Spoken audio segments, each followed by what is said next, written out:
माझं वय आता 30 आहे आणि मला 50 पर्यंत रिटायरमेंट घ्यायची आहे. माझा घर खर्च आता 40,000 आहे. तर मी माझी रिटायरमेंट प्लॅनिंग कशी करावी? आता बघ तुझं आताचा खर्च 40,000 आहे. 20 वर्षात तुझं रिटायरमेंट येत आहे. समजा तुला सेफली रिटायर व्हायचं आहे ॲट द एज ऑफ 50, तर तुला जवळजवळ 4 कोटीचा कॉर्पस हा लागणार आहे.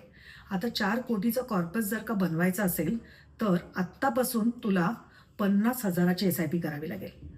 आता तू म्हणशील की 50,000ची एस-आय-पी एकदम करणं मला कठीण आहे.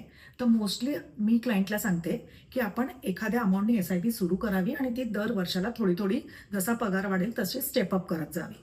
तर समजा आपण 25,000ची एस-आय-पी सुरू करतोय आत्ता आणि दर वर्षाला 10% ती जरी स्टेप अप करतोय, तर आपल्याला 5 कोटीचा कॉर्पस 20 वर्षात बनवता येईल आणि त्यातनं तुला रेग्युलर इन्कम येत राहील आणि तुझं व्यवस्थित तुझं रिटायरमेंट तू प्लॅन करू शकतोस.